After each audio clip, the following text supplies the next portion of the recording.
Hey guys, welcome to the Reparenting Daily podcast, your daily free guide for inner child healing. This podcast helps you establish a consistent reparenting routine and is divided into 3 sections. The first is a daily reading, the second is a discussion of that reading followed by suggested journal prompts, and the last section is a peaceful meditation for closing. Good morning, good afternoon, and good evening from whenever and wherever you're joining us. I'm so glad that you can join us for this journey of healing, self-expansion, and growth. If this is your first time, welcome. Now, before we dive in, I'd like to remind us that we've passed the 500 marker of Reparenting Daily. As a celebration of that, I've opened the Patreon community for free membership so that you can join our Zoom calls for free. There's a lot going on in the world right now, and many people are struggling. And so my hope with this is to encourage others to take up the serious work of reparenting on themselves and to offer and provide a free community where people can do that. I'd also like to personally thank all of you who have been along for the journey so far. Just as a reminder, this is a free podcast, but I do sell the Reparenting Daily Journal where you can follow us along with all the monthly and weekly themes, and where you can also join us in our free Zoom calls to reflect on the weekly themes as we make our way through the year. This is something that I've opened up for free, but you can purchase the journal if you'd like to support the podcast. You can also just copy the themes within your own journal and follow us along there. If you'd like to support us in other ways, you can also join the Patreon with a paid subscription or also donate on Buy Me a Coffee. Just as a reminder, I've created another resource called Fairy Tales for Reparenting. This is a 3-volume series that organizes fairy tales from around the world into the 3 phases of the hero's journey, from beginning, middle, to end. Now, these are fairy tales that come from Grimm's fairy tales and other traditions and other cultures around the world. And while you might think that fairy tales are for kids, actually, these stories contain profound truths and lessons that we can use in our reparenting journey. So these books are a very simple and creative way to connect to your inner child. I'd like to send a very warm thank you to Maria, who has been helping me to edit the books since I had some difficulties in the fall and I've had some issues with my eyes. So now the first 2 volumes are available on Amazon in ebook or regular book format, so you can check those out, and we'll be working on that last volume to release to you as soon as possible.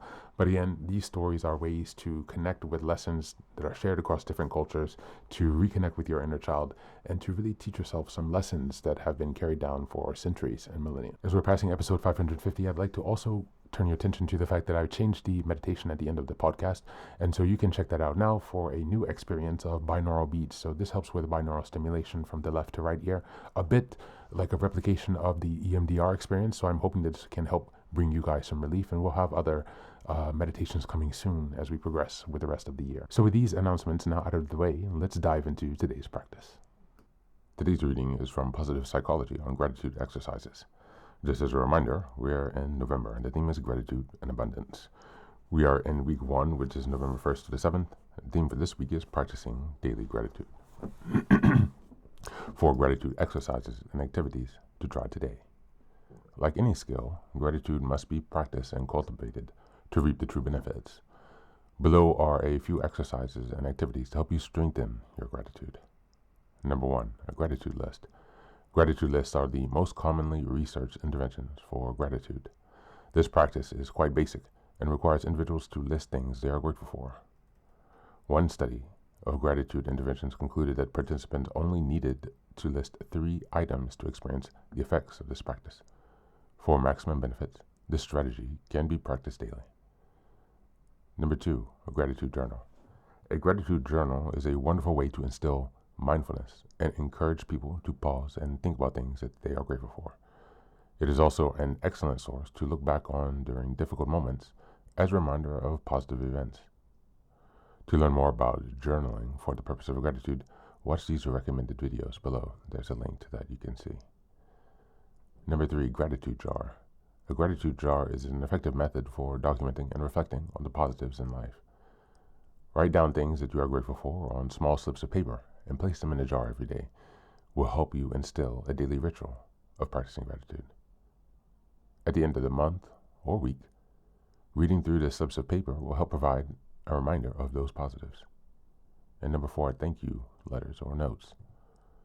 Something as simple as a heartfelt letter or a note to someone who has made a difference in your life can be impactful, can be an impactful pursuit of gratitude.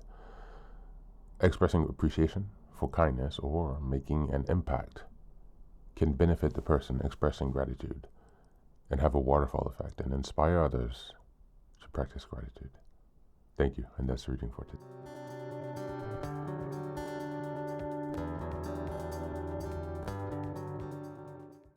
Today's reading brings gratitude from theory into daily embodied practice.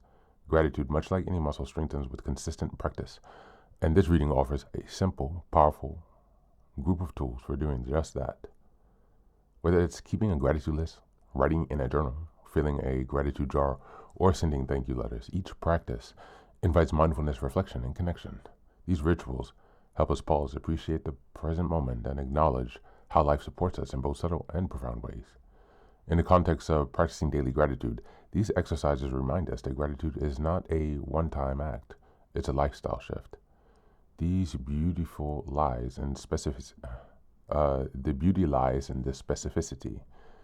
When we focus on the details of why we're grateful, the sound of laughter, the warmth of sunlight, the kindness of a stranger, we transform vague appreciation into deep emotional nourishment. Over time, this rewires the brain to focus from what's missing to what's available, building resilience, optimism, and peace.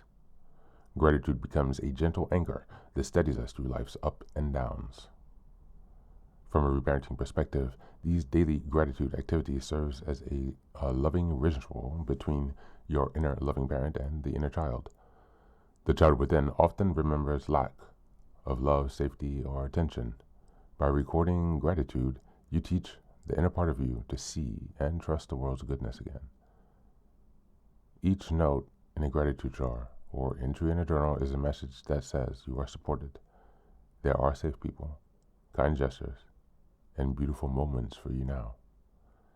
In this way, gratitude becomes both emotional reprogramming and a sacred act of self-care. As we go into the journal prompts today, number 1, what small gestures from somebody today or recently remind me that I'm not alone? Number 2, what object, place, experience am I deeply grateful for? And what 5 details make it meaningful to me? Number 3, if my inner child could write a thank you note to life today, what would it say? That's it. As always, thanks for being here. Take care of yourself, and please do be well.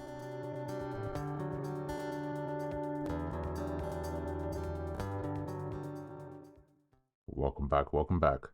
Now, this is the third and final section of the daily podcast. This is your silent meditation. Please go ahead and find a space where you can be comfortable and undisturbed, where you can relax and spend some time with yourself for this 10-minute silent meditation. You can choose to be sitting, standing, lying down, or in whatever position makes you comfortable today. Take a moment to simply be with yourself. Focus on your breath and gently connect with each part of your body. If thoughts arise, don't let them overwhelm you. Just observe them without attachment. Imagine them as leaves drifting down atop a river, passing by without needing your engagement. Stay present, grounded, and open to this moment.